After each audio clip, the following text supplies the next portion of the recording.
Alors, bienvenue à tous, merci d'être nombreux. Je l'ai répété ces derniers jours des dizaines de fois, j'avais aucune idée de si nous serions 5, 10 ou 40 ce soir. Je suis content que ça tire plutôt vers le 40 que vers les 5. Je suis heureux de ça, pas seulement parce que je suis heureux de donner une conférence qui marche bien, un cours qui a beaucoup d'étudiants, mais je vous dis ça essentiellement parce que ça confirme quelque chose auquel je crois profondément, à savoir que la Bible, c'est intéressant. Et qu'apprendre à lire la Bible, ça vaut la peine. Les chrétiens, les catholiques en particulier, mais en fait les chrétiens en général ont besoin d'apprendre de plus en plus à lire la Bible, ont besoin de redécouvrir combien c'est un élément fondamental de leur foi que de savoir lire la Bible. Alors c'est pour ça que j'ai lancé ce petit cours Bible mode d'emploi. Il y a 7 soirées qui seront données à partir de ce mois-ci. Chaque mois, vers le milieu du mois, il y aura un mardi soir, comme ce soir, à 20h. J'ai voulu ces différents cours indépendants. Ça a pour conséquence que, si ça vous a plu ce soir et que vous revenez les prochaines fois, vous entendrez des choses que je vais présenter ce soir, vous les entendrez encore. La répétition est un art pédagogique, donc en soi, ça ne vous fera sans doute pas de mal. Maintenant, je vous assure aussi qu'à chaque fois, je ne les répéterai pas de la même manière et que j'approfondirai aussi. Donc, si vous amenez quelqu'un qui n'a pas pu venir ce soir ou à qui vous dites la première soirée a été géniale, il y trouvera son compte. Et si vous y revenez, vous y trouverez aussi votre compte. C'est l'idée. Le programme lui-même, vous avez pu le voir sur le petit flyers bleu, c'est de travailler différents types de textes bibliques. Avec l'idée que si on apprend par exemple ce soir à lire un évangile, en prenant un petit passage, en l'occurrence ce soir de l'évangile de Marc, vous serez moins perdu si vous voulez aller lire un passage de l'évangile de Matthieu, de l'évangile de Luc ou même de l'évangile de Jean, qui pourtant est différent. Parce qu'il y a des grands trucs qui reviennent. Il y a énormément de choses que je vais dire qui sont vraies de la lecture de la Bible en général. Et ce soir, l'idée, c'est vraiment de vous donner les armes pour lire un évangile. Je m'expliquerai tout à l'heure sur pourquoi je commence par un évangile et justement pas par Genèse 1, chapitre 1. C'est un de mes grands motos dans la vie. Vous allez voir, moi, la logique d'organisation de vos Bibles, je vais l'exploser en fin de séance. Il faut apprendre à faire de la Bible un champ, un monde à explorer. Et ni une échelle à monter, ni encore moins une échelle à descendre. Ça sera important.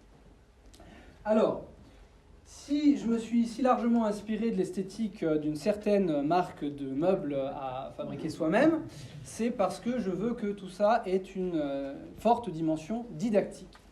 J'ai remarqué que dans les notices de ce fameux concepteur de meubles, il y a toujours un passage d'avertissement. Alors vous savez, c'est cette page où il y a 150 000 langues. Donc là, je vous ai mis du français et de l'hébreu. J'aurais pu aussi m'amuser à mettre du grec. Alors, les avertissements, c'est quoi ? C'est de réaliser que lorsque vous allez arriver face à votre meuble à monter, en l'occurrence à votre texte à lire, ici ce qui nous intéresse ce soir, c'est l'évangile, il ne s'agit pas de faire n'importe quoi. Il y a des choses que vous allez découvrir en montant, mais il y a des choses, il vaut mieux que vous les connaissiez avant de commencer à monter votre meuble. C'est le but de ce que je vais faire à chaque fois, dans chacune des séances. C'est un premier, disons, tiers ou un premier quart, qui sera ce moment d'avertissement où je vais vraiment, et c'est ça qui fait que ce sera un cours et non pas simplement un lieu où on partagerait autour d'un évangile ou un lieu où on discuterait ensemble de l'évangile. On a d'autres groupes qui le font extrêmement bien, par exemple le groupe Parabole, pub, puisqu'ils m'ont fait de la pub, je leur renvoie l'appareil. Ici, le but, ce sera vraiment que je puisse vous apporter des connaissances.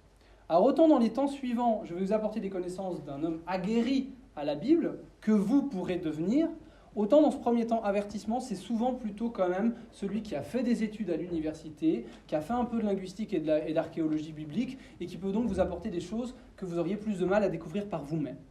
C'est important, mais j'y reviendrai après, c'est pas le plus important. Parce que beaucoup de gens vont s'interdire d'apprendre et de lire la Bible parce qu'ils pensent ne pas avoir accès à ça. Or, je vous présenterai tout à l'heure quelques Bibles. La plupart des Bibles, un peu d'études, vous donnent accès à ça.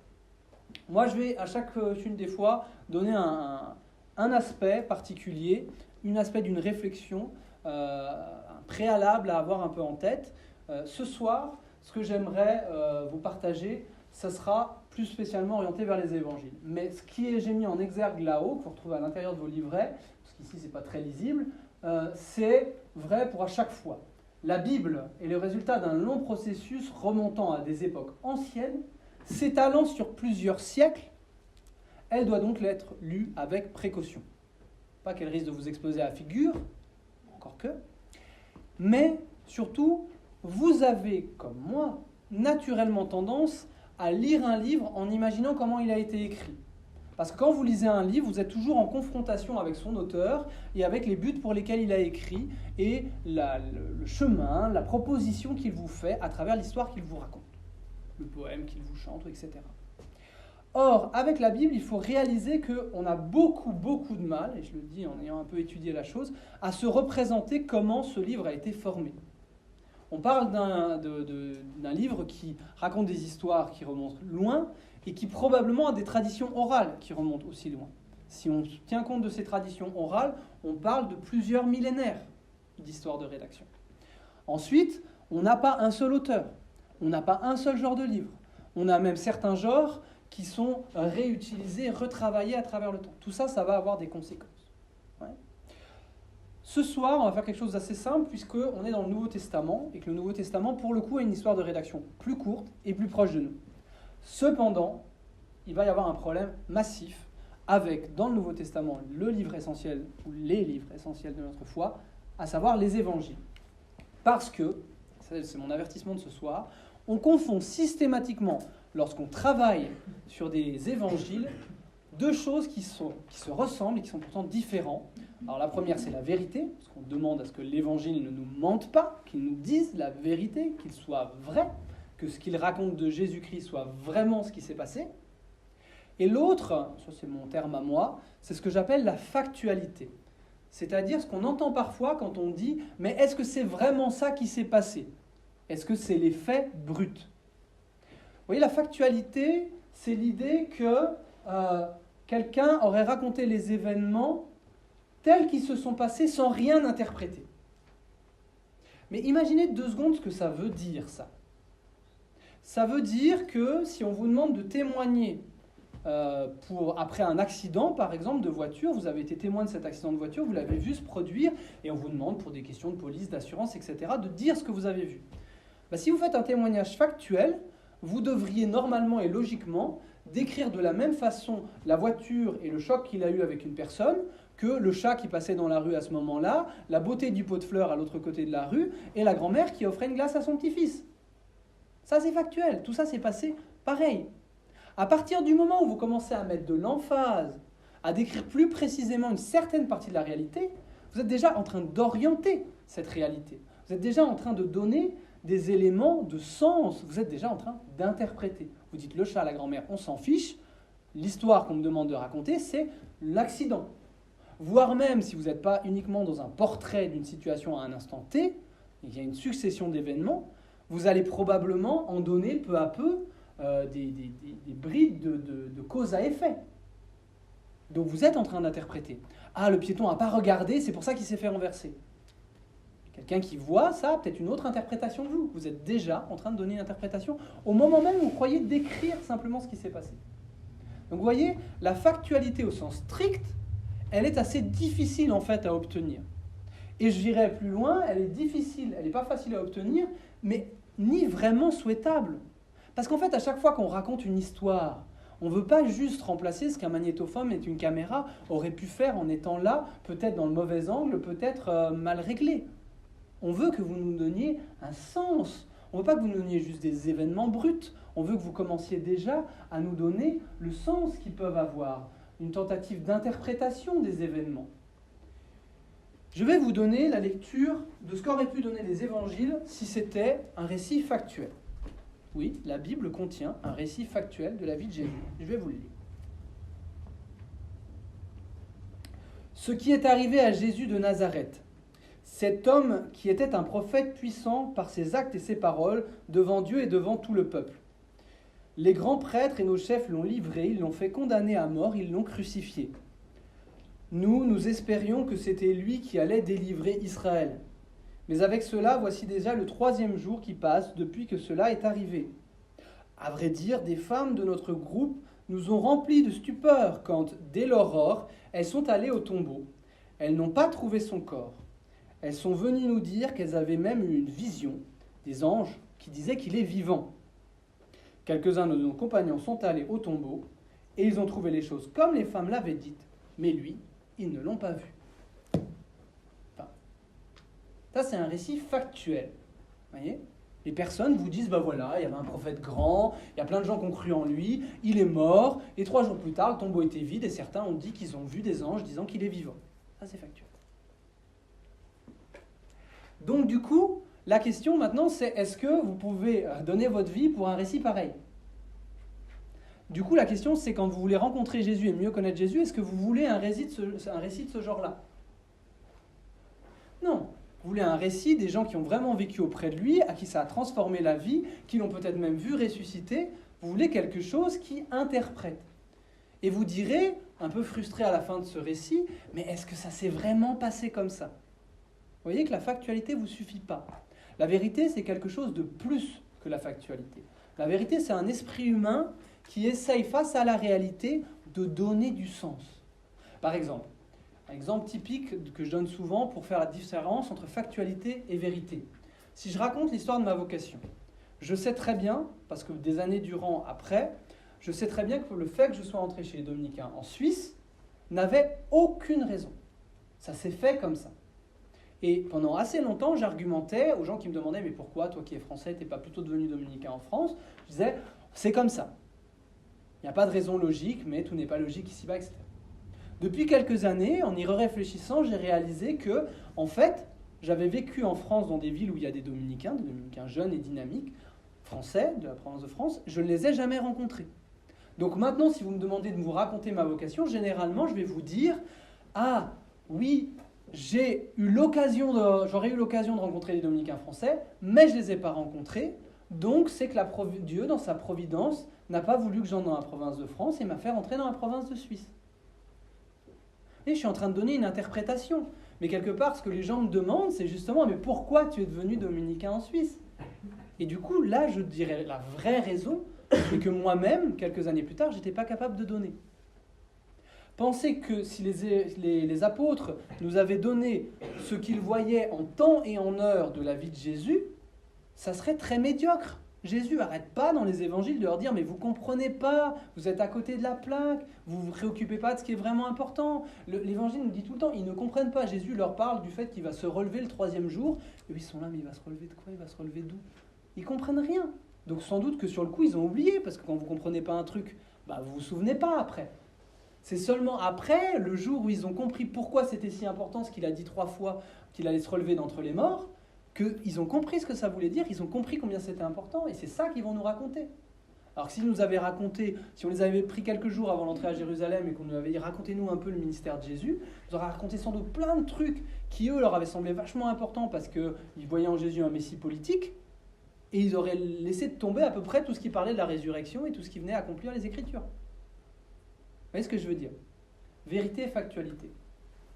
Donc les récits bibliques, spécialement les évangiles, ils cherchent à nous révéler la vérité. Donc, c'est-à-dire qu'ils nous disent ce qui s'est vraiment passé, c'est-à-dire qu'il va souligner l'importance de certains faits, chercher à montrer l'enjeu véritable des événements.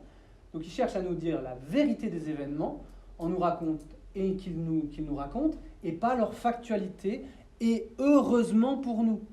Dans un siècle qui a d'abord été passionné par l'histoire et qui a voulu l'histoire très objective, on s'est rendu compte que non, dès qu'on fait de l'histoire, il y a toujours un peu une idéologie derrière, parce qu'on fait des liens entre des événements et on met en avant certaines histoires par rapport à d'autres.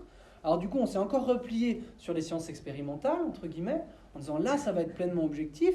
Je vous dis seulement les ingrédients que j'ai mis ensemble, l'ordre dans lequel j'ai mis ensemble et le résultat. Vous pouvez le refaire vous-même si vous ne croyez pas. Donc là, on est au summum de l'objectivité. Oui, sauf que justement, ça serait plus du tout ce qu'on cherche quand on cherche un évangile. On cherche à savoir ce qui s'est vraiment passé, on cherche à savoir pourquoi ça a changé l'histoire de l'humanité, cette petite histoire d'un petit prophète dans un tout petit pays qui n'avait aucune sorte d'importance à l'époque.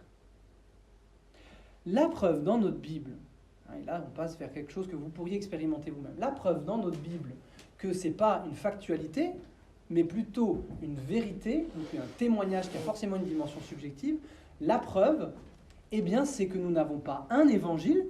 Si vous avez un récit factuel de la vie de Jésus, vous avez besoin d'en avoir qu'un. Il ne peut pas y en avoir 2, ça serait exactement la même chose. Mais vous en avez 4. 4 qui, summum du luxe, ne se recoupent pas sur tout. L'évangile de Jean affirme par exemple que Jésus a eu 3 ans de ministère public. Alors que si vous suivez l'évangile de Marc et Matthieu et Luc qui le suivent, il n'a eu qu'1 an de montée vers Jérusalem. Ça se voit assez clairement dans l'évangile parce que Jésus fête 3 fois la Pâque à Jérusalem chez Jean, alors qu'il l'a faite qu'une seule fois chez Marc. Alors, de tout temps, on dit oui, mais en fait Marc passe sous silence. Oui, d'accord. Et donc vous voyez que c'est une interprétation. On peut chercher à les faire concorder, ce n'est pas des oppositions absolues, mais vous voyez que c'est comme un bon enquêteur sait que quand 4 personnes séparément dans la salle d'interrogatoire lui racontent exactement la même histoire au mot près, c'est qu'a priori, c'est pas ils se sont donné le mot, ils se sont raconté l'histoire pour avoir tous exactement le même témoignage, c'est pas réaliste. La réalité est toujours plus que ce que vous pouvez en raconter. Donc 4 personnes différentes vont raconter 4 facettes différentes de cette réalité.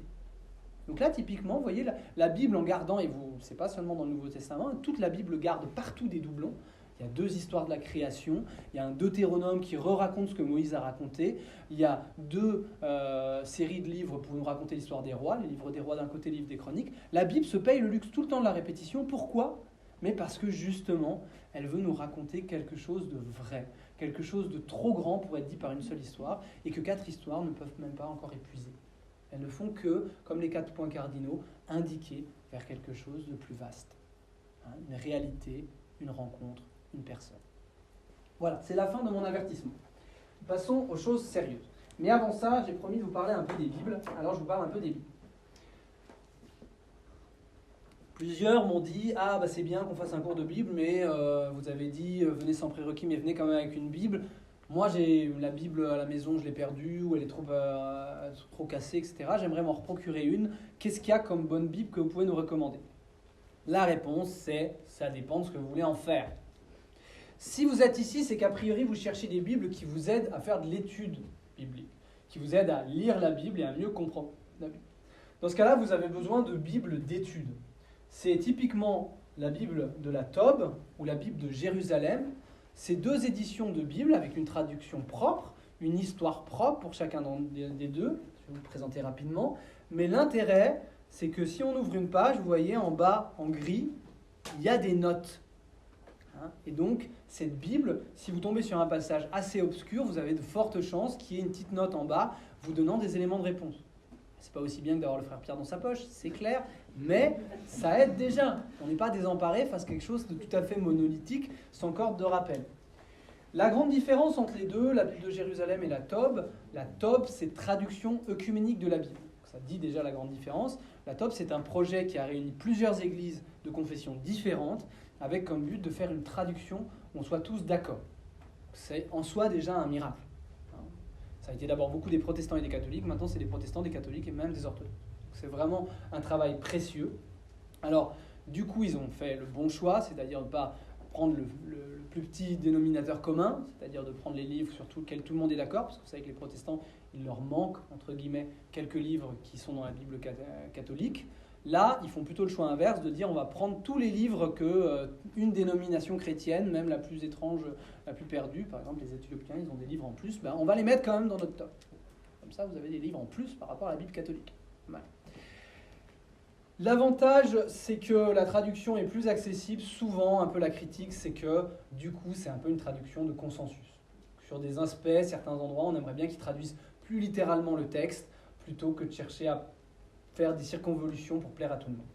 C'est pas flagrant, il faut vraiment être spécialiste pour s'en rendre. La Bible de Jérusalem, j'en fais la pub, parce que c'est une Bible faite par des dominicains, à l'école biblique de Jérusalem. Donc elle est très très bien.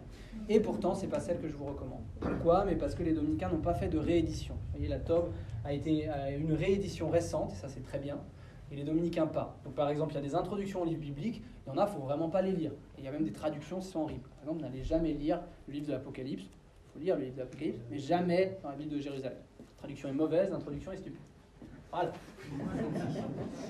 Ensuite, vous avez, si vous voulez lire la Bible en famille, vous avez des Bibles qui vont être plus accessibles à la famille. Donc là, ce n'est pas des notes que vous allez trouver, c'est carrément des images, des petites prières, etc. Gros problème de ces Bibles, généralement, elles ont sacrifié le texte. Donc, c'est-à-dire qu'il y a des textes compliqués, elles ne vont pas les mettre. Et là-dedans, il doit y avoir 60% de la Bible, là-dedans peut-être 80%. Et donc, il manque quand même des trucs. Donc c'est dommage parce qu'évidemment, si on pensait qu'il y avait des passages de la Bible qui ne valaient pas la peine de garder, on les aurait triés depuis longtemps. Voilà. Ça, c'est fait. Mais ça vaut la peine pour travailler en famille et tout ça, mais vous voyez bien que l'objectif est différent. Ensuite, moi, si je cite des textes, je les citerai toujours de là. On a la chance extraordinaire au monde francophone qu'une commission a travaillé pendant des années pour faire une traduction qui sera la traduction officielle qu'on lit durant la liturgie. Et ils ne se sont pas fait que, ce qui était le cas jusque-là, les textes qu'on utilise effectivement dans la liturgie, mais toute la Bible. Ça, c'est super, parce que ça devient un peu la traduction de référence. Elle est généralement très bonne. Les exégètes qui ont travaillé très bon. Problème de ça, qui fait que ce n'est pas ça que vous allez prendre pour travailler avec moi, il n'y a pas de notes. Donc là, vous êtes perdu. Hein, quand Dieu coupe Adam en deux pour faire surgir Ève, là il y a juste marqué, il prend une côte d'Adam et il bâtit Ève. Il n'y a pas de note en bas pour vous dire, ah ben là justement il y a quelque chose d'un peu riche et intéressant à creuser. Et donc vous avez besoin du frère Pierre. C'est bien aussi. Voilà. On a parlé des Bibles, on peut passer à la suite. Alors on a fait les avertissements, c'est très bien, commençons à passer aux choses sérieuses. Donc vous voyez à côté mon Pentateuque de conseils, parce qu'il y a 5 conseils, de conseils d'utilisation. Et les notices IKEA ont toujours ces petits pictogrammes pour vous expliquer comment il ne faut pas monter votre armoire sur le sol directement, mais sur un tapis, parce que sinon c'est cassé et c'est votre faute. Et là, moi, je vous donne des conseils. Alors, le mot conseil marche très bien ici. C'est-à-dire, c'est des choses que vous pourriez découvrir vous-même à force de pratiquer la Bible. Et évidemment, c'est toujours bien d'avoir quelqu'un qui le fait depuis plusieurs années et qui peut vous donner des conseils pour vous guider. D'accord ? Donc, contrairement aux avertissements qu'a priori vous ne pourriez pas deviner tout seul, il faut un petit peu étudier, aller à l'université, tout ça, les conseils, c'est vraiment des choses... Voilà. Après, c'est vraiment des conseils aussi. Ça veut dire, si ça vous aide, super. Si ça ne vous aide pas, on s'en fiche. Ce n'est pas des règles absolument à appliquer. Je vais les reprendre à chaque fois, ces 5 règles. Comme ça fait partie des choses où, à la fin, vous devriez pouvoir me les citer par cœur. En plus, j'ai trouvé des moyens un peu mémotechniques de les nommer, donc ça ira bien. Mais évidemment, à chaque fois, je vais rester un peu plus sur certains. Et là, c'est surtout sur les 2 premiers qu'on va prendre du temps. Le premier me tient beaucoup à cœur, c'est quelque chose que j'ai découvert récemment. Et c'est quelque chose que j'ai découvert justement en comparaison avec des groupes de partage biblique. Alors pas un groupe aussi excellent que Parabole, mais des groupes moins bien, où, vous savez, vous avez déjà tous expérimenté, où chacun vient et puis commence à raconter sa vie, et le texte biblique qui était censé être la base du groupe du partage devient un prétexte à parler de soi. C'est pas bien, mais c'est naturel. On voit bien quand on lit la Bible, surtout comme croyant, on va avoir tendance à vouloir que ça nous parle directement, que ça parle à notre expérience, que ça rejoigne quelque chose. Et c'est bien et c'est légitime. Mais il faut faire gaffe. Parce que si on va trop vite, alors le texte, on va vite l'oublier pour se raconter soi-même. Le texte va être un miroir pour se regarder, pour se faire beau. C'est pas le but.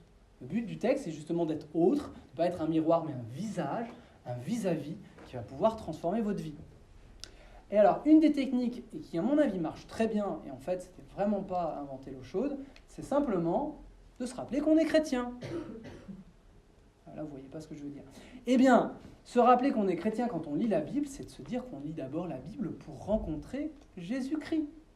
Donc avant de vous chercher vous-même, de trouver un miroir, ou des beaux enseignements moraux, ou quelque chose qui enseigne sur l'anthropologie fondamentale, tout ça c'est dedans. Mais vous venez d'abord rencontrer Jésus. Alors, vous n'êtes pas d'abord vous chercher vous, mais vous essayez de trouver dans le texte biblique ce que le texte biblique vous révèle de Jésus. Ouais. Et ce qui est formidable, c'est que non seulement ça va vous faire rencontrer quelqu'un de formidable, qui sera de plus en plus vivant, de plus en plus vivifiant pour votre vie, parce que ça va vous conduire directement à la prière de faire cet effort-là, mais en plus, ça va vous ramener finalement à votre but, qui était de trouver comment la Bible peut être applicable dans ma vie et changer ma vie, d'une façon beaucoup plus objective, qui ne passera pas directement au sentiment ou au sentimentalisme, et qui ne ferait finalement pas progresser. Parce que vous allez vous dire, Jésus, lui, par exemple, dans telle péricope, prenons par exemple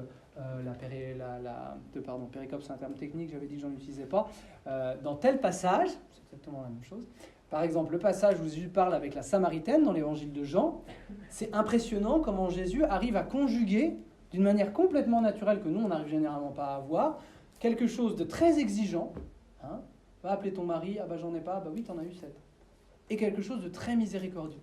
Si tu savais quel est le don de Dieu, c'est toi qui m'aurais demandé. et je t'aurai donné l'eau vive. Jésus arrive à être pleinement miséricorde et pleinement vérité, qui révèle les défauts de notre vie. Et bien ça déjà, vous dites, voilà, ça nourrit ma prière, ça nourrit ma vie de chrétien. Mais c'est mieux que ça, parce que vous êtes chrétien, donc vous êtes le corps du Christ, donc vous êtes appelé à agir comme le Christ a appelé, non pas par vos propres forces, mais par sa force à lui, par son esprit qui vous a donné. Et donc du coup, vous êtes appelé, grâce à l'esprit de Jésus-Christ, à appliquer dans votre vie ce couple miséricorde et vérité. Ce ne sera pas facile, c'est pour ça que ce ne sera pas par vos propres forces, mais grâce à lui, à son esprit qu'il vous donne. Plus vous le connaîtrez, plus vous pourrez être comme lui. Vous voyez comment finalement ça a un impact sur votre vie. Et c'est autrement plus efficace que de se dire « Ah bah oui, si j'étais la Samaritaine, qu'est-ce que je penserais au bord du... » Non. Vous voyez ? Donc ça, j'insiste beaucoup, à chaque fois dans un texte, ça sera toujours très bien de se projeter dans le texte, on le fait très naturellement, ça sera toujours très bien de se dire « Mais finalement, à quoi il sert ce texte ?» Parce que de fait, ça a changé le monde. Mais pour vous, chrétiens, ça sera toujours médiatisé, ça sera toujours d'abord en quoi ça me parle du Christ. On me dirait, oui, mais dans les évangiles, c'est facile, mais dans l'Ancien Testament, eh bien, les pères de l'Église, on leur a beaucoup reproché, à mon avis à tort, parce qu'on ne comprenait pas ce qu'ils faisaient en fait, les pères de l'Église vous trouvent dans tous les passages de l'Ancien Testament Jésus, tout le temps. C'est énervant d'ailleurs à voir. Ah, il y a Élie qui vient voir une vieille veuve, elle ramasse 2 morceaux de bois, ah, c'est la croix du Christ, 2 morceaux de bois, bah oui, forcément. Non, évidemment, c'est un peu extrême. Mais la logique de fond est vraie. Pourquoi on s'intéresse à cette histoire de cette vieille veuve à cette époque en Israël et à ce prophète, puis il y en a eu 1000 autres? Parce que c'est déjà Dieu, le Père de Jésus-Christ, qui se révélait, parce que dans chaque prophète, il y a quelque chose de Jésus-Christ, et Jésus-Christ lui-même, pas de mystère, va s'identifier à Élie en disant il y avait bien d'autres veuves à l'époque, Élie a été envoyé une veuve étrangère, dans l'évangile de Marc, dans l'évangile de Luc, dans l'évangile de Matthieu. Vous voyez, Jésus lui-même, il fait ce lien, donc c'est pas illégitime. Voilà. Donc cherchez d'abord Jésus, et tout le reste vous sera donné en surplus. Lire vraiment. Donc ça s'appelle lire en chrétien. Maintenant, c'est lire vraiment. On dirait, bah oui, quoi, il faut lire. Eh ben non. Et vous savez, en fait, que c'est pas évident. Quand on lit un texte, vous savez très bien qu'en fait, on projette dans le texte qu'on croit que le texte va dire, et quand on lit en travers, en gros, on corrige plus ou moins un peu cette vision du texte, on en a une idée vague, mais quelqu'un pourrait très bien nous venir « Ah, mais t'as vu telle phrase, c'est quand même énorme ce qu'il dit là. » Ah oui, j'avais pas réalisé. Oui, on peut très bien lire en ayant l'impression d'avoir lu et en ayant finalement qu'une image assez vague. Pire, si l'histoire nous a déjà été racontée, voire même pas lue, mais racontée, on a plein d'images, on a plein d'idées. Vous allez voir, c'est très bien avec le texte de tout à l'heure. On a plein d'idées sur comment c'est. Mais la question c'est, qu'est-ce que c'est vraiment ? Donc il ne s'agit pas simplement de se dire « Oh oui, la Bible je connais, machin, très... » Et vous savez, à la messe c'est pareil, quoi. Ah, c'est l'évangile de Jésus qui parle à la Samaritaine. La dernière fois, j'ai lu avec quelqu'un cet évangile sérieusement pour une préparation de confirmation d'adulte. C'est impressionnant. Le dialogue est complètement psychédélique quand on le lit un peu sérieusement, quoi. Ils se parlent à 3 niveaux de langage différents, ils savent qu'ils le font, ils jouent avec ça. C'est génial de regarder ce dialogue de vraiment de près. Vous voyez ? Donc il ne faut pas simplement se dire « oui, je connais », mais il faut se dire « je veux l'étudier ». Rassurez-vous, c'est là que les outils que je vais vous donner tout à l'heure entrent en jeu.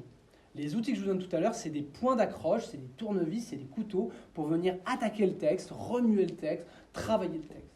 Et c'est ça qui est fascinant, c'est qu'en travaillant le texte, vous allez vous travailler vous-même.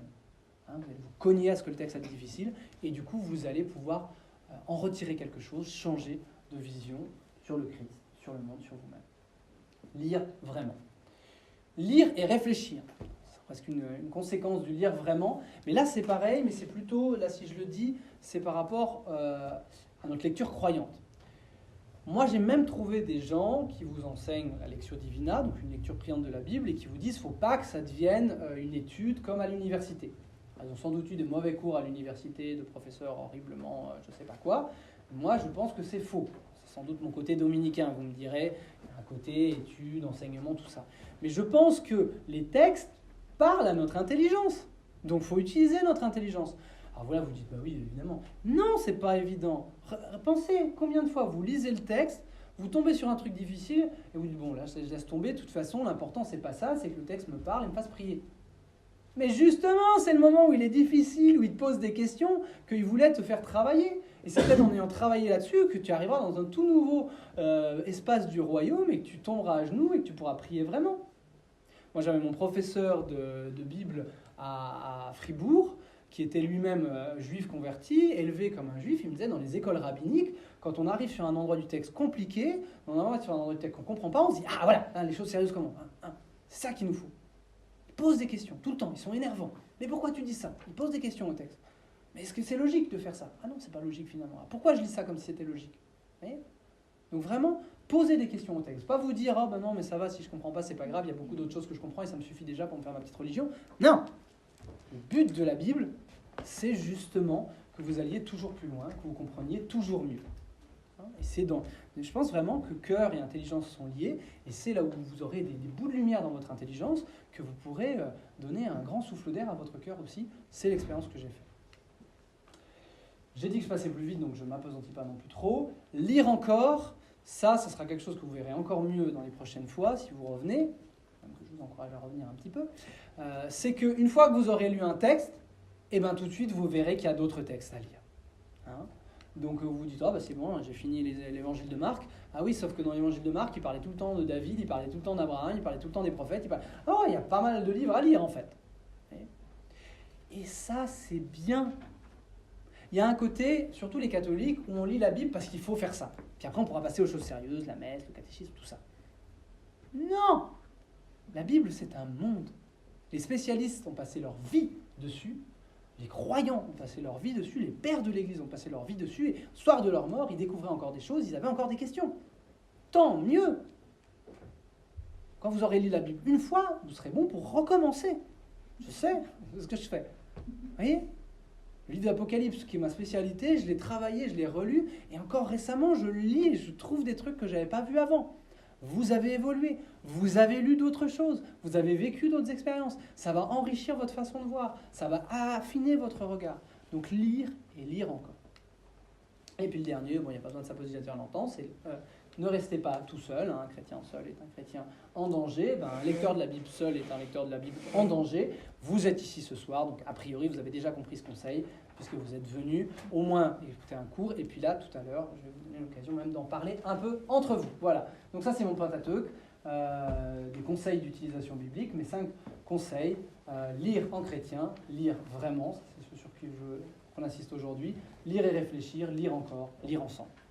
À partir de là, on va pouvoir passer au texte lui-même, mais pour étudier le texte, je vous ai donc promis que nous aurions des outils. Et alors, comme les notices de nos fabricants de meubles le veulent, il y a un petit bonhomme avec sa bulle, et dedans, il y a des outils. Alors là, vous pouvez déplier votre notice, votre mode d'emploi, et vous tombez sur le texte, mais ce qui va nous intéresser, c'est la petite barre en haut. Donc, je vous propose 7 outils. Là aussi, on a la confirmation dimanche, je suis un spécialiste du livre d'Apocalypse, je fais des pentateuques d'un côté, des septénaires de l'autre, c'est tout normal. Donc 7 outils, mais c'est même pas tellement forcé que ça. 7 outils, en fait j'en avais que 6 et vous verrez comment le 7e est venu. Voilà. Donc 7 outils qui vont nous permettre de lire la Bible. Donc c'est vraiment des choses pratiques. C'est pas des conseils que je vous donne cette fois-ci, c'est des façons de penser que vous allez pouvoir appliquer au texte. Et donc après on va voir comment ça s'applique sur ce texte-là en particulier. Donc le premier, alors là vous voyez rien, mais dans vos livres vous voyez très bien, c'est la structure. Ça rejoint un peu le 3e conseil. Quand vous lisez un texte, il faut un tout petit peu, à un moment, et que vous voulez comprendre le texte, un tout petit peu, à un moment donné, vous vous demandez comment il est structuré ce texte. Pourquoi ça me fait tel effet? Souvent, en fait, la réponse, c'est parce qu'il y a un crescendo. Il dit une première chose, il leur dit une deuxième fois, il leur dit une troisième fois. Pourquoi ça me paraît ennuyeux, ça me paraît tourner en rond? Un passage de l'évangile de Jean, par exemple. Mais parce qu'il répète les trucs. Donc, faites des structures. Voyez comment il reprend le truc, mais il ne redit pas exactement la même chose. Les lettres de Saint Paul, je vous jure que si vous ne faites pas un petit peu l'exercice de vous dire, même parfois toute la lettre, se dire un peu quel est le plan de la lettre, vous serez perdu. Parce qu'il passe du coq à l'âne, etc., et vous perdez la thématique, ça vaut la peine de structurer un peu. La structure elle-même, donc le premier élément de structure, va souvent en fait appeler un deuxième élément qui est très lié à la structure, que j'appelle ici narratologie. Ça pourrait être narratologie, rhétorique. En gros, c'est quel est l'effet que le texte me fait. Et c'est souvent un effet voulu. Je prends toujours cet exemple qui marche très bien. Dans l'évangile que vous connaissez tous, de Marthe et Marie. Vous savez, Jésus arrive chez 2 sœurs, il y en a une qui se met à ses pieds pour l'écouter, et il y a l'autre qui fait le travail. Et puis elle vient voir Jésus en gueulant, en disant « mais comment tu laisses ma sœur rien faire pendant que moi, je fais tout le travail ?» Et Jésus lui dit « Oh, tu t'inquiètes pour beaucoup de choses, une seule chose suffit, Marie a la meilleure place, elle ne lui sera pas prise. » Et là, vous êtes choqués. Le texte veut que vous soyez choqués. Il le fait exprès. Il vous a mis pendant 5 versets dans la tête de Marthe. Il vous a jamais mis dans la tête de Marie. Il aurait fallu une seule ligne en disant « Mais Marie qui avait compris que l'essentiel était... » Ça ne vous ferait pas du tout le même effet. Il a mis en scène un effet spectaculaire de retournement. Il a mis en scène un Jésus qui heurte de plein fouet toute la dynamique que le texte vous avait fait prendre en accompagnant Marthe. Il le fait exprès que vous soyez choqués. Donc venez pas me dire « Ah, ce texte, il est scandaleux, je ne veux pas le lire parce qu'il est choquant. » Demandez-vous pourquoi il est choquant. Il le sait, il le fait exprès. Ouais. Ça, c'est un des outils, je trouve, les plus fascinants. L'exégèse, vous allez voir, c'est plutôt concentré sur les autres aspects. Et ça, c'est un aspect qu'on découvre de plus en plus maintenant. Je trouve ça très intéressant. Un autre aspect, j'ai cherché ce que je l'appelle poésie, etc. Je l'appelle finalement symbolisme. Bon, la poésie, c'est quelque chose de plus vaste. Et je trouve par respect de la poésie, il faut restreindre. L'outil que je vous propose, je l'ai représenté avec un pinceau parce que justement, c'est l'idée de dire les textes, en évoquant des choses, elles évoquent des images. Et des images, ça a un effet sur nous. Donc, par exemple, un des aspects qu'on ne traitera pas dans ce texte-là, donc je vous donne un exemple. À un moment donné, on dit que les personnes rabrouent un autre personnage, la rudoie. Et ben, le mot en grec, c'est le hennissement du cheval. Comme ça. C'est quelque chose de très agressif, de très physique. Donc quand un grec lit ça, ça lui fait un effet. Il voit des trucs que le texte ne dit pas. Il ne dit pas, ils l'ont attaqué comme un cheval attaquerait. Non. Mais il l'évoque. Hein. Mon cœur fond en moi comme la cire. Sous-entendu, Dieu est un feu. Ou les tourments qui sont sur moi est un feu. Vous voyez, il y a quelque chose du feu qui est évoqué, pourtant il n'est pas là. Donc, avoir le regard un petit peu qui se dit, mais finalement, quelles sont les choses qui sont mises en jeu par le texte ? Quelles sont les images poétiques qui sont mises en texte ? Quelles sont les symboliques qui sont bougées ? Quelles sont, etc. Est-ce que le texte me choque, par exemple, en utilisant un vocabulaire amoureux, même érotique, pour quelque chose de très spirituel ? Le prophète Osée, par exemple, qui parle de la relation de Dieu et son peuple, avec des histoires de coucherie dans sa propre maison. Ouais. Il le fait exprès. Il invoque des choses, des connotations, pour vous faire réfléchir, pour vous choquer à un niveau symbolique, avec les symboles qu'il utilise. Ouais. Ça, c'est 3 choses internes au texte. C'est des choses qui vous font un effet et que vous pouvez décrypter à l'intérieur du texte. Les 3 suivants, qui sont les 3 de l'autre côté, ont plutôt attrait à des choses des questions que vous allez poser au texte et avec lesquelles vous allez avoir des réflexions que le texte va vous renvoyer à des choses extérieures au texte, mais qui sont intéressantes aussi et qu'il faut avoir comme outil. Première, c'est la critique historique. Souvent, on est assez négatif aujourd'hui sur des années où la Bible s'est uniquement concentrée sur cet outil-là, où en gros, si vous n'étiez pas archéologue et philologue, c'est-à-dire spécialiste des langues anciennes, vous ne comprenez rien à la Bible et c'est normal. Je pense que c'est idiot. Par contre, c'est vrai que l'outil de critique historique est important. Pensez simplement à l'avertissement que je vous ai fait en début de ce cours. Vous voyez combien le fait d'avoir conscience, quand vous lisez un texte, que vous lisez un texte ancien qui vient et qui a été écrit dans un autre monde que le vôtre, est important.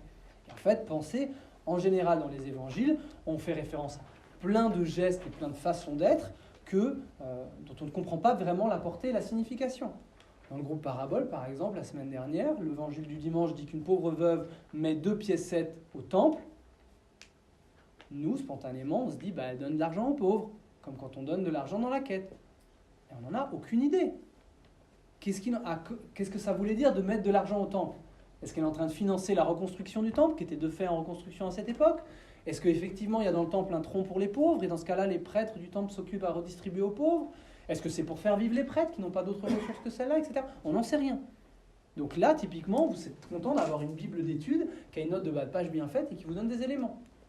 Sinon, souvent, ce que vous pouvez faire, c'est, heureusement que vous n'avez pas qu'un seul texte, c'est que vous avez un ensemble de textes. Donc qui vous donne un aspect de vision plus large. Souvent, quand un problème comme ça se pose, et que vous n'avez pas un spécialiste sous la main, que vous n'avez pas des bonnes notes, etc., vous pouvez vous dire, bon, ça, je vois bien qu'il y a un problème, mais peut-être qu'en lisant d'autres textes bibliques, il y a un moment où ça sera plus explicite.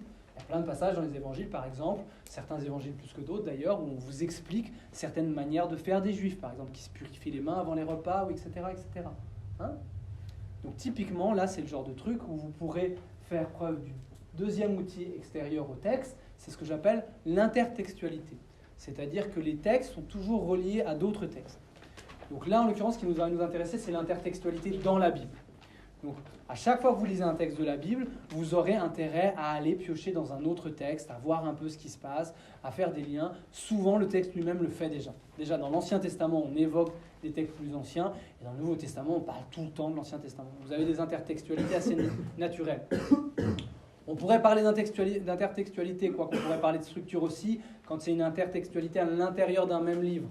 Par exemple, demandez-vous dans tel passage de l'Apocalypse qui est l'agneau, mais demandez-le-vous, s'il vous plaît, en allant regarder quand est-ce que dans l'Apocalypse, on vous présente aussi cet agneau. Alors comme ça, vous aurez plus d'éléments. Ne vous concentrez pas seulement sur un texte que vous sortez du contexte du livre lui-même. Voyez ?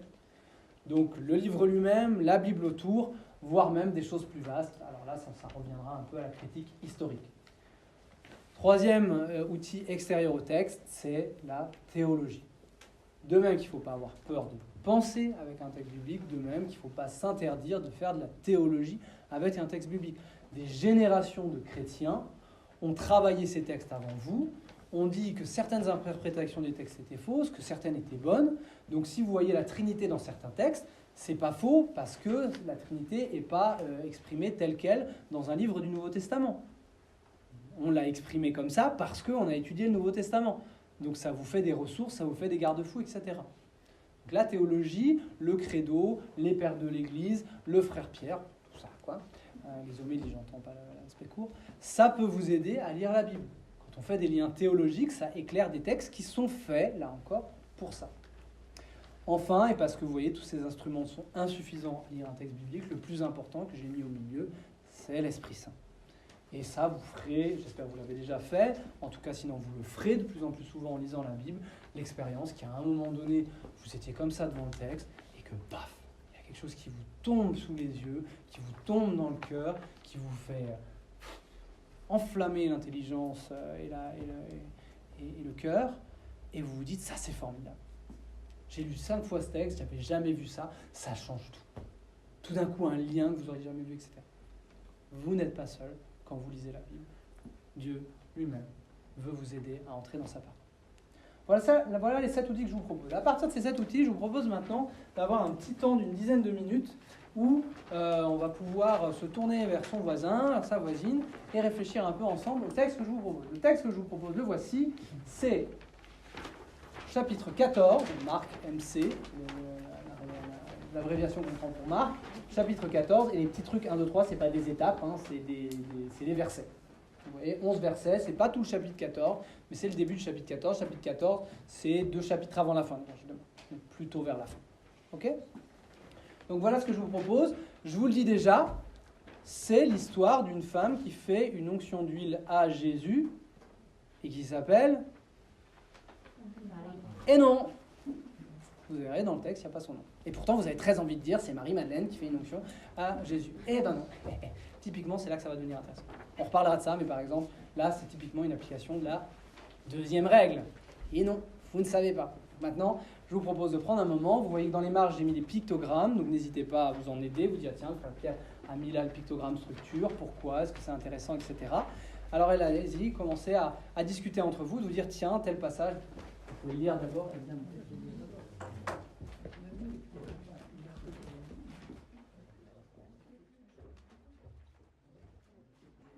Donc maintenant, on peut attaquer, et donc je vais me limiter à 4 pictogrammes, à 4 outils. En fait, j'aurais pu m'amuser à utiliser les 7, non pas l'Esprit Saint, parce que là, on ne décide pas de l'utiliser, mais j'aurais pu utiliser les 6 en notre pouvoir sur le texte. Je me suis limité à 4.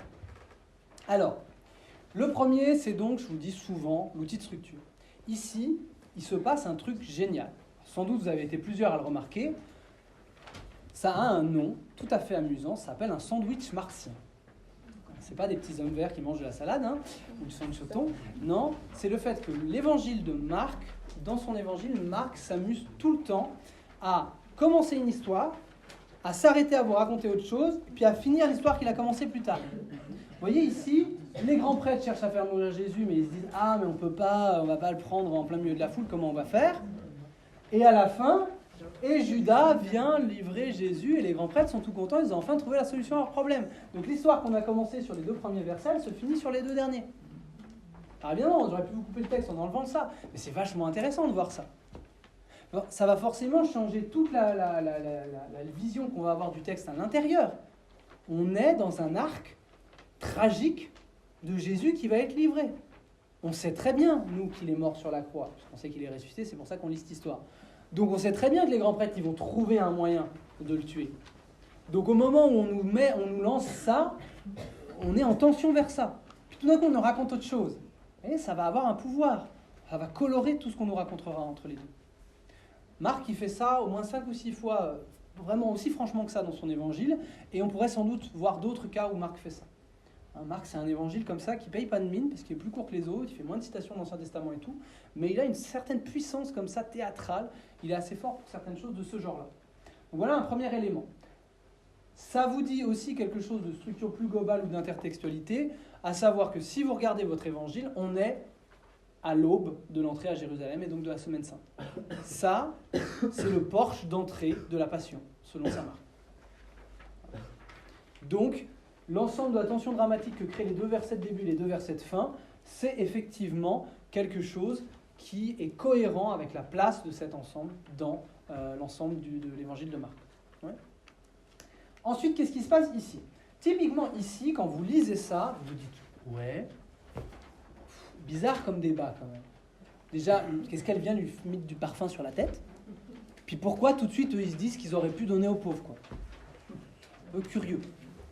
Donc en fait, déjà, il faudrait se demander, et là, vous avez besoin de ressources un peu extérieures, là, normalement, ça sera clairement une note de bas de page dans vos bibles d'études, pourquoi on met de l'huile parfumée sur la tête de quelqu'un ? Est-ce que c'est juste, elle veut le parfumer ? Est-ce qu'elle veut l'honorer ? Ou est-ce que le fait que là, par rapport à d'autres évangiles, je reviendrai sur l'effet qu'il y en ait plusieurs histoires parallèles qui ne sont pas exactement les mêmes, le fait que là, elle lui fasse sur la tête et pas sur les pieds, comme c'est par exemple le cas chez Luc, ça a une importance centrale. Parce que si vous savez un peu quand marche la politique et la royauté dans le monde ancien sémite, donc le monde en gros de la partie du monde où vit Jésus, vous saurez que répandre de l'huile sur la tête de quelqu'un, c'est exactement pour eux la même chose que lui poser une couronne sertie de diamants sur la tête. C'est un couronnement. Parce que celui qui a l'onction, en hébreu c'est le Meshaïa, loin, en grec c'est le Christos. Donc Jésus-Christ, c'est pas son nom de famille, c'est pas son deuxième prénom, c'est son titre. C'est sa fonction, c'est déjà une confession de foi. Je dis que le fils du charpentier de Nazareth, ce Jésus-là, il est le roi de droit divin, le roi promis par Dieu qui vient enfin libérer son peuple. C'est ça qu'on dit. Et c'est ça que fait cette femme. Dans cette tension dramatique où on sent que toutes les passions s'excitent, cette femme confesse qu'elle voit en Jésus le Messie. Et comme elle voit, comme toutes les femmes de la Bible, qu'aucun mec a été suffisamment intelligent pour le faire, elle le fait elle-même.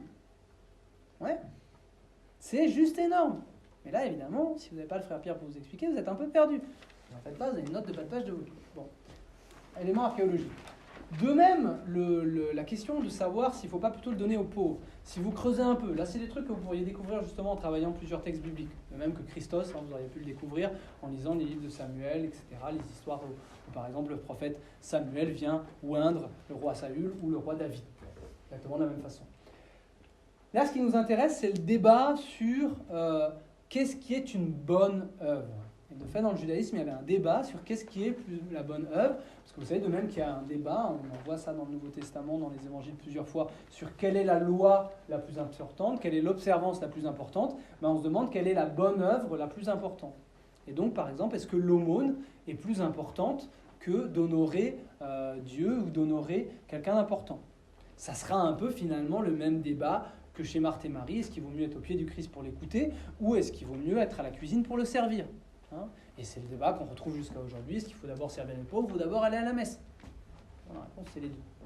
Mais là, vous voyez que comme avec Marthe et Marie, on va dire la messe quand même. Je caricature. Vous voyez, là, de nouveau, c'est quelque chose de plutôt archéologique, mais qui nous amène déjà à une réflexion que cette fois-ci, je dirais... Ah non, j'avais mis l'intertextualité d'abord. Bon, alors l'intertextualité d'abord. Jésus, qu'est-ce qu'il fait en répondant à ça ? Qu'est-ce qu'il fait ? Il dit... Pourquoi la tourmenter ? Des pauvres, vous en aurez toujours avec vous, question de structure, mais moi, vous ne m'aurez pas toujours avec vous. Un peu à lancement. Si vous ne prenez que la phrase des pauvres, vous ne les aurez pas toujours, et que vous faites une théorie sur la façon dont Jésus était un pessimiste parce qu'il pensait que rien de ce qu'on pourrait faire ne pourrait résoudre le problème de pauvreté dans le monde, vous n'êtes pas en train de lire le texte. Le texte joue sur un balancement. Des pauvres, vous en aurez toujours, sous-entendu encore demain et après-demain, alors que moi, dans une semaine, je suis mort, et dans 40 jours, je suis remonté chez mon père. Voilà, vous voyez l'urgence, vous voyez l'enjeu. Et là, ce que je viens de faire, c'est de l'intertextualité. Parce que je vous ai déjà projeté à la fin du livre. Ouais. Mieux encore, regardez. Ce qu'elle pouvait faire, elle l'a fait d'avance. Elle a parfumé mon corps pour l'ensevelissement. C'est pas ce qu'elle a fait. Elle pensait plutôt lui faire une mention. C'est pas trop. Le texte ne nous dit pas ce qu'elle pensait. Vous aurez remarqué, elle est anonyme, on ne nous dit pas ce qu'elle pensait. Ça aussi, c'est un argument narratologique. Elle reste énigmatique, cette femme. On verra si ça peut donner quelque chose à la fin. Pour l'instant, elle reste énigmatique. Jésus est celui qui donne une raison à son geste. Et contre toute attente, nous qui disions c'est un truc messianique, lui, il l'interprète autrement. Il dit non, c'est pour embaumer mon corps. D'avance. C'est bizarre, on n'embaume pas les vivants, on embaume les morts. Mais rappelez-vous la fin de l'évangile. Le matin de Pâques, les femmes, elles venaient au tombeau, pourquoi ? Pourquoi elles ont trouvé le tombeau vide ?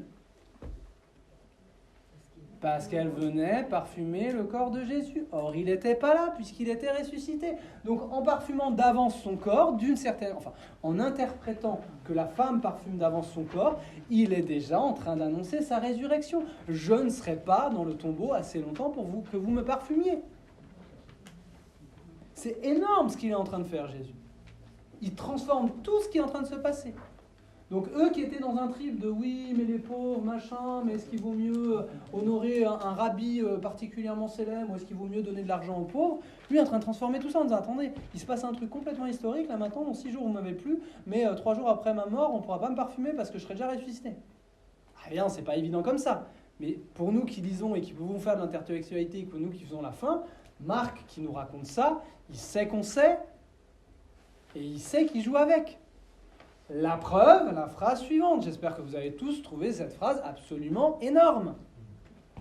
Amen, je vous le dis, partout où l'évangile sera proclamé dans le monde entier, on racontera en souvenir d'elle ce qu'elle vient de faire. C'est un truc, vous trouvez ça jamais quasiment dans un texte.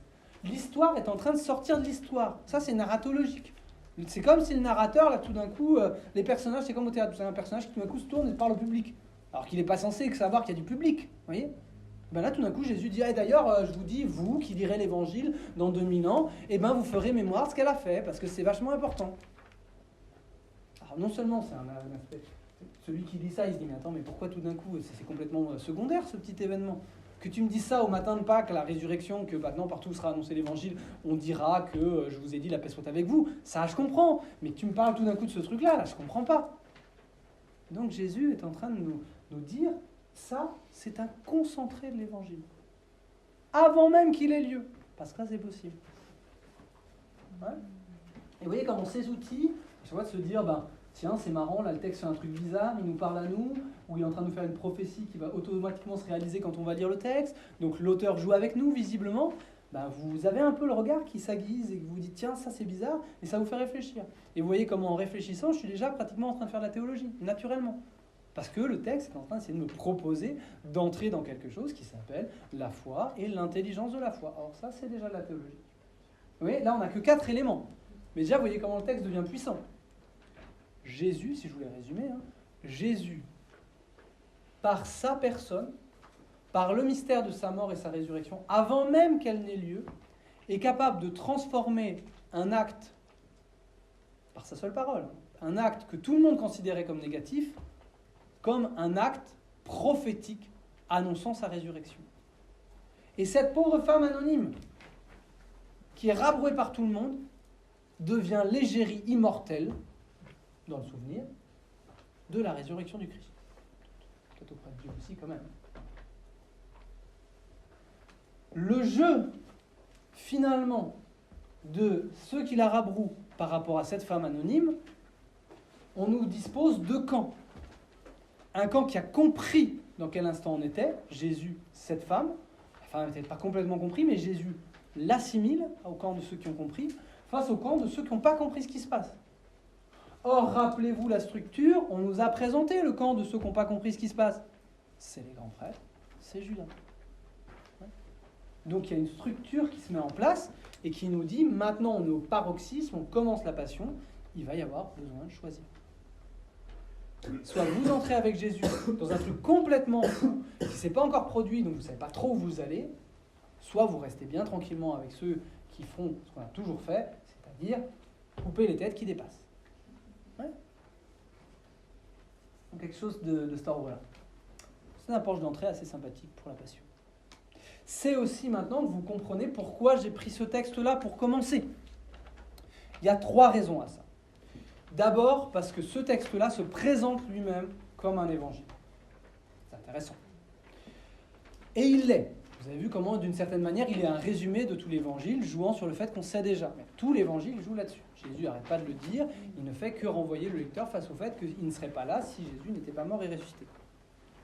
L'évangile de Marc, dans lequel se place cet évangile, est un évangile particulièrement dynamique, et c'est le plus court des 4. Des 3, parce qu'il y en a 3 qui sont pareils, et le 4e, mais il est de toute façon plus long aussi. Donc, si vous devez commencer à lire la Bible, quel livre biblique vous allez lire ? L'évangile de Marc, évidemment.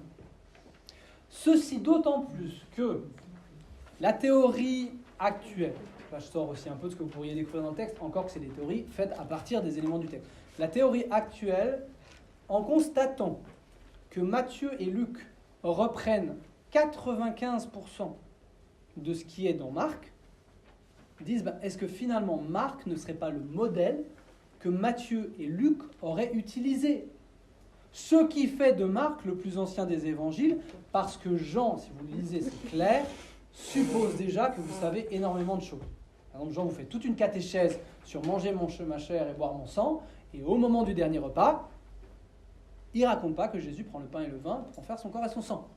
Ça manque quand même un petit peu. Il préfère vous raconter qu'il a lavé les pieds de ses disciples. Il vous parle des 12 apôtres, jamais, vous pouvez chercher l'évangile de Jean, jamais il ne vous dit Jésus passait la nuit sur la montagne, le matin il vint et il appela 12 apôtres et voilà les idées non. Jamais. Donc l'évangile de Jean suppose que les autres existent. Et il se construit en complément, parfois en rectification, etc. Mais je n'entre pas là-dedans, ça serait passionnant de faire toute une soirée uniquement là-dessus. En tout cas, la théorie moderne, c'est qu'une théorie, on n'a pas de preuve formelle, voudrait que Marc serait le plus ancien. Je préfère cette théorie à la théorie ancienne qui disait Marc, il a la même chose que Matthieu et Luc, donc c'est un résumé de Matthieu et Luc, donc ça ne sert à rien de le lire parce qu'on a déjà chez Matthieu et Luc la même chose. Je préfère la théorie moderne parce qu'elle vous donnera autant envie de lire Marc, voire même plus, que de lire Matthieu, Luc et Jean. Alors que la théorie ancienne a ce gros désavantage de vous donner plus envie de lire Marc. Par exemple, la théorie moderne que certaines lettres de Paul ne sont pas de Paul, moi elle m'énerve surtout, même si elle peut se tenir sur certains endroits, elle a peut-être raison, elle m'énerve surtout parce qu'elle a tendance à vous empêcher de lire certaines lettres, parce que si c'est pas de Paul, c'est pas la peine de lire. Et typiquement. Donc les théories, il faut les garder comme des théories, mais certaines ont au moins l'avantage de vous faire aimer davantage la Bible. Ça, bien. Voilà. Donc ça, c'était les 2 premières raisons, l'évangile de Marc. Et ensuite, la troisième, vous la connaissez déjà, c'est parce que, pour un chrétien, lire la Bible en commençant Genèse 1, c'est prendre les choses dans l'autre sens.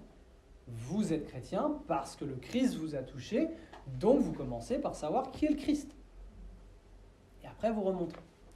J'en parle rapidement à la fin, c'est le petit plan que vous avez à la fin de vos modes d'emploi.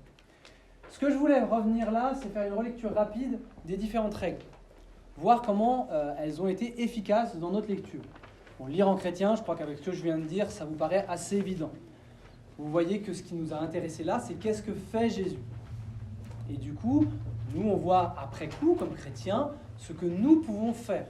Comment la mort et la résurrection de Jésus peuvent devenir un outil dans notre vie pour lutter contre toute forme d'exclusion, pour lutter contre le malheur lui-même, parce que le Christ a renversé la mort et le mal. Des choses comme ça. Oui. Mais on a commencé par le Christ.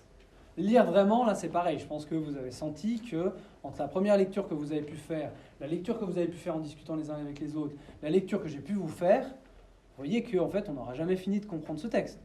Donc on a intérêt à le lire attentivement, à se poser des questions, à être insatisfait de notre première lecture. Lire vraiment.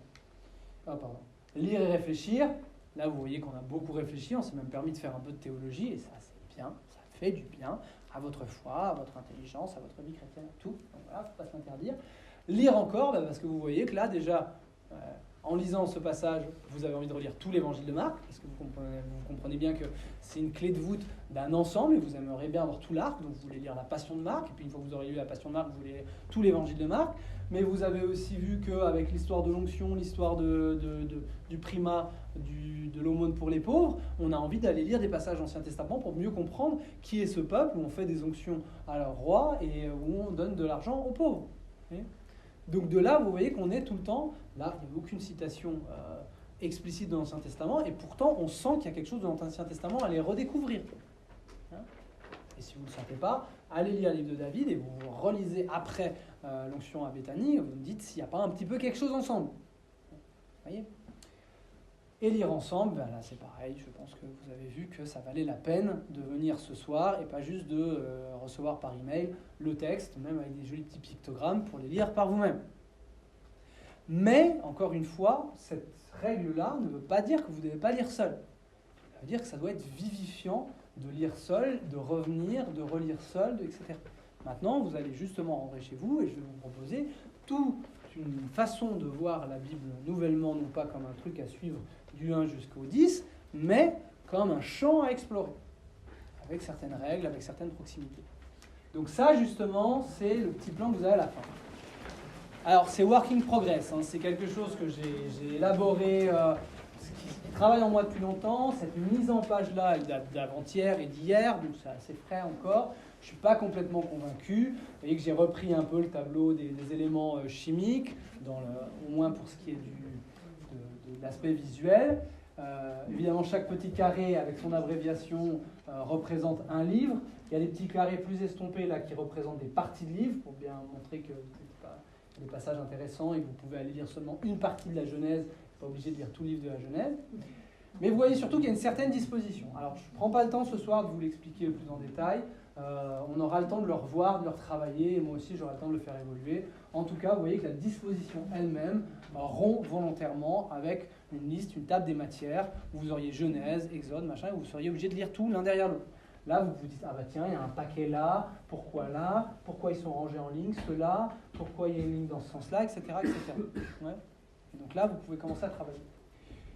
Alors, où est-ce qu'on est ? On est là, l'évangile de Marc, le Nouveau Testament, et vous voyez, je l'ai décalé un peu par rapport aux 3 autres évangiles qui sont en jaune pour montrer, d'après cette théorie, donc moi j'aime bien, qu'il y a sans doute quelque chose de fondateur, de premier, de plus ancien chez lui. Maintenant, qu'est-ce qu'on va aller lire ? On a lu l'évangile de Marc, c'était bien, mais Frère Pierre, il va nous faire que 7 rencontres, donc ça ne va pas nous faire lire toute la Bible, ça sera 7 textes, vous voyez un peu, ça ne va pas faire grand-chose. Donc entre deux, moi j'aimerais bien commencer à lire la Bible. En un mois, j'ai le temps d'explorer un peu des trucs, qui sont chaque dimanche soir, chaque lundi soir, je ne sais pas comment vous fonctionnez, voilà. En tout cas, prendre un petit moment pour travailler la Bible. Mais le Frère Pierre, il a dit qu'il ne fallait pas commencer par la Genèse. Maintenant que j'ai fini l'évangile de Marc, j'ai bien compris qu'il ne fallait pas que je lise l'évangile de Matthieu parce que c'est juste derrière, l'évangile de Luc parce que c'est juste derrière, etc. Alors, qu'est-ce qu'il faut que j'aille lire ? Donc, en y réfléchissant, je me suis dit, dans l'évangile de Marc, vous êtes dans un récit du Nouveau Testament. Ce qui est le plus simple, à mon avis, d'autres pourraient avoir d'autres façons de voir, mais ce qui est le plus simple, à mon avis, déjà, un élément important, moi, ce que je vous propose, c'est de faire des sauts entre Nouveau Testament et Ancien Testament. Vous avez vu un peu, si vous avez regardé le plan de ce que je fais, la prochaine fois, on va travailler sur un récit de l'Ancien Testament, après sur un prophète, ensuite on va revenir chez Saint Paul, ensuite on va repartir chez un psaume, un texte de sagesse, puis on va revenir dans l'Apocalypse. Donc vous voyez, on va faire des allers-retours. Ça, je pense que c'est la bonne manière de lire. Parce que les textes d'Ancien Testament vous seront d'autant plus accessibles, et les textes de Nouveau Testament vous seront d'autant plus compréhensibles que vous jouerez dans des allers-retours entre les deux. Donc par exemple là, ce qui sera le plus simple pour vous, à mon avis, c'est de passer d'un récit du Nouveau Testament à un récit de l'Ancien.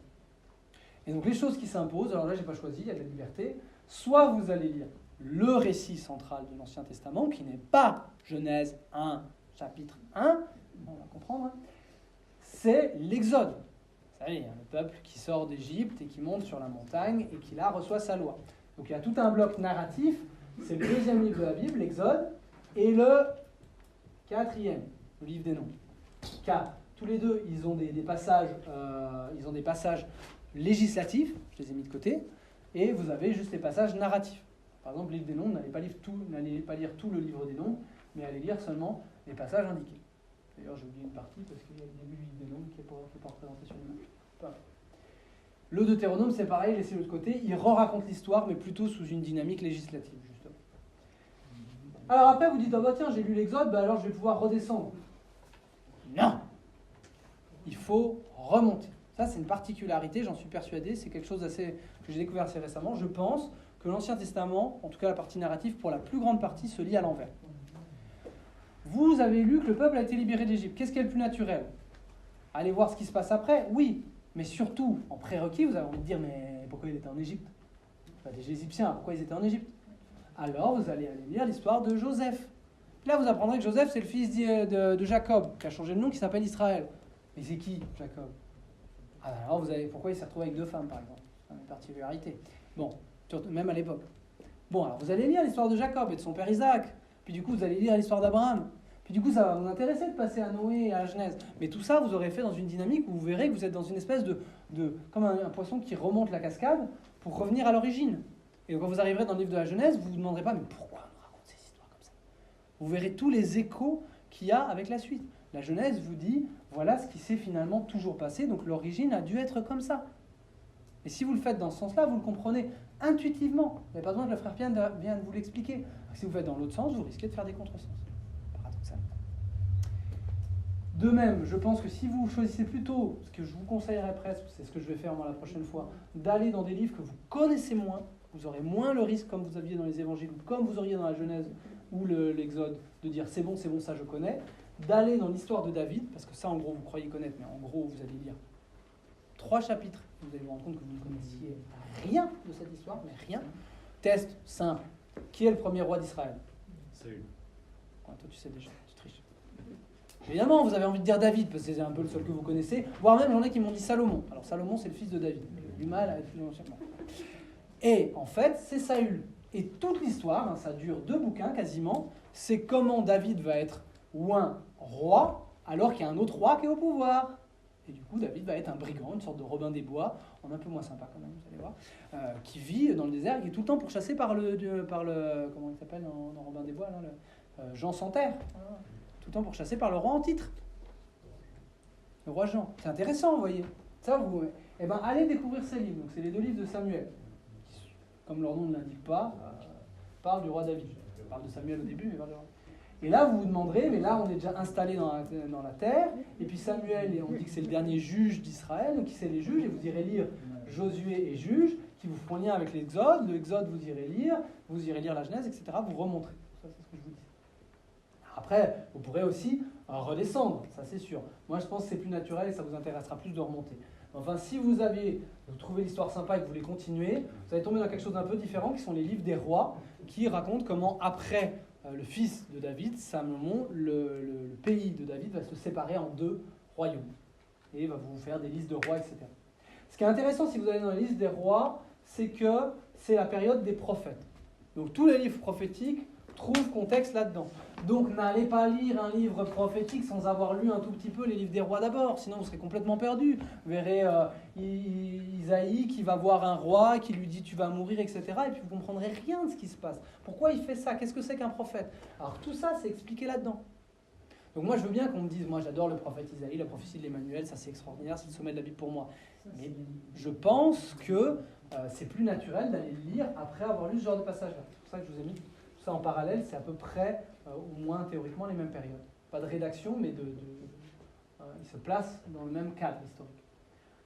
De même, si vous allez lire les livres de l'Exode, ça pourrait être intéressant de profiter d'être dans l'Exode. Par exemple, quand vous lisez le livre de l'Exode, d'aller lire les chapitres que j'ai mis de côté, qui sont 20 à 23, qui sont la loi, donc les fameux 10 commandements, mais aussi ce qui suit. Et si vous vous accrochez un peu avec ça, parce que ça vous donne notamment le cadre législatif dans lequel vivait Jésus, vous pourrez aller lire le Lévitique, etc. Et ça, parce que vous comprendrez d'où est-ce que ça vient. C'est la loi qui leur a été donnée au désert et qui parle déjà de la terre promise. En avance, là aussi. Quand Jésus parle du royaume à venir qui est déjà là, il y a quelque chose dans l'Ancien Testament de ça déjà. Donc vous voyez comment on peut... Là, vous voyez, les flèches partent dans tous les sens et c'est absolument contre-naturel par rapport à l'ordre de la Bible. Et pourtant, ça sera tellement plus logique. Moi, je vous jure, au noviciat, Et on m'a dit, tu as une matinée, toutes les matinées, tu les passes à lire la Bible, tu as 1 an pour lire la Bible, tu fais comme tu veux.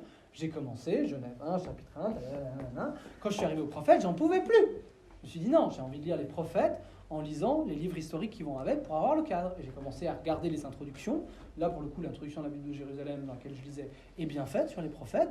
Elle vous les remet un peu dans des cadres et vous dites, bah tiens, Amos, Osée, Michée et Isaïe, c'est un peu effectivement le même genre.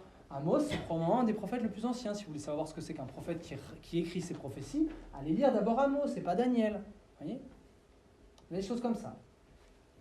Alors voilà, ça c'est un peu quelque chose que je vous propose. Je pense qu'on aura le temps de recreuser tout ça et puis d'explorer notamment le Nouveau Testament. Je ne vous dis pas que vous êtes obligés d'aller jusqu'au bout des flèches. Hein. Si vous avez juste envie d'aller lire un peu l'histoire de David après avoir lu l'évangile de Marc, oh, ce sera super. Si vous avez que lu la Passion chez Marc, oh, super. Si vous avez que relu l'Onction à Béthanie, wow, super. Ouais. Et sur ces bonnes paroles, je conclus ce premier cours en vous montrant qu'il y en aura d'autres. Revenez aussi nombreux, invitez des amis puisque ça sera possible et faites de la pub autour de vous. Merci à tous. Oui.